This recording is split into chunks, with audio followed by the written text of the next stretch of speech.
เอากราบสบายดีเมื่อทุกคู่ทุกคนเด้อวันนี้มาพบมาพอกับบ่าวพุธคือเก่าเนาะกับเมนูแซ่บๆคือเก่าได้เป็นตำมะฮุ่งใส่เส้นกระปุน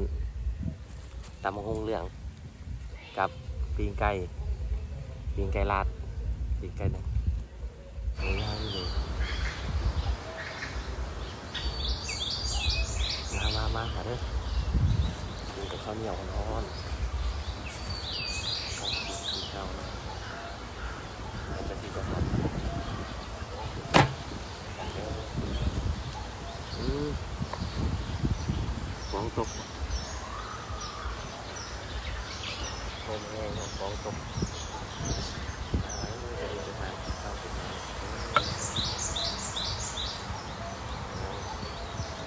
เธอที่เฮาเลยบริหารมาก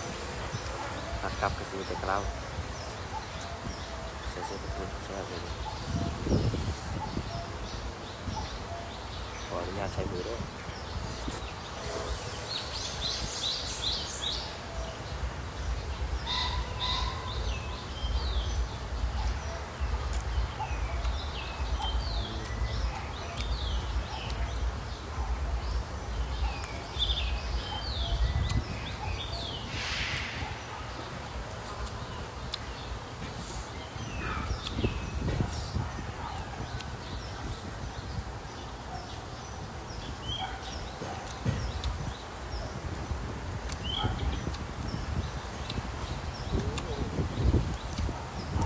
ยอดตามมาขึ้นเรื่องเนาะใส่มะกอก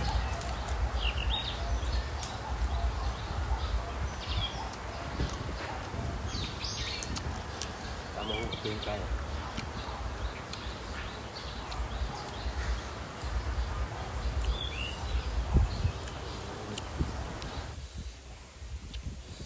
เผ็ดได้ใจเลยทำง่าย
สุดยอด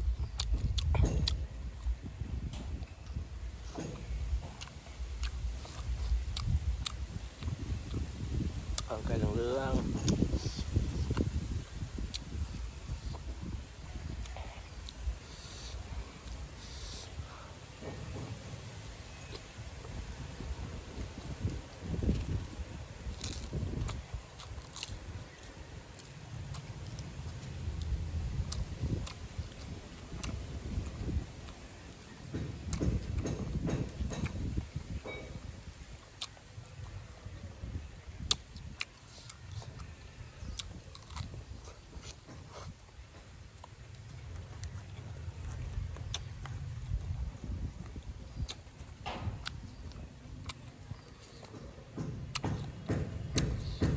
มือแยดอยู่เนาะ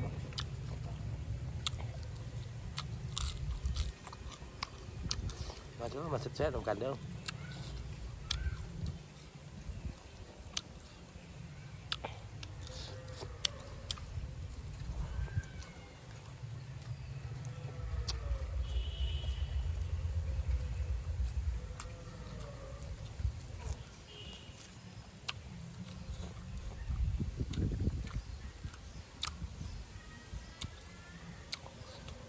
เป็นแตงเรื่องสุดแซ่บ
สุดยอด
ครับ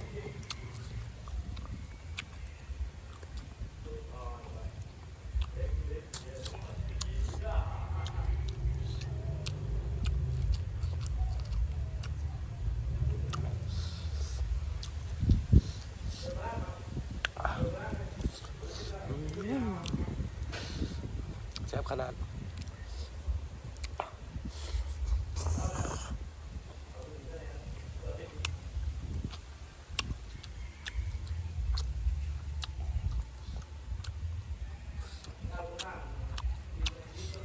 คนใกล้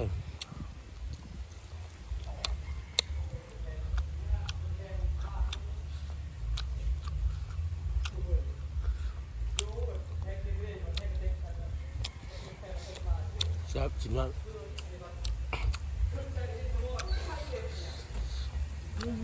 สะใจแห้งเอาคลิปนี้บอกพูดกันที่จะจบคลิปเพียงเท่านี้เด้อขอขอบใจเนาะทุกคนที่เข้ามาเบิ่งบาพุดเมนูต่อไปอยากให้บาพุดกินอย่างกะคอมเมนต์บอกได้เด้อขอบใจ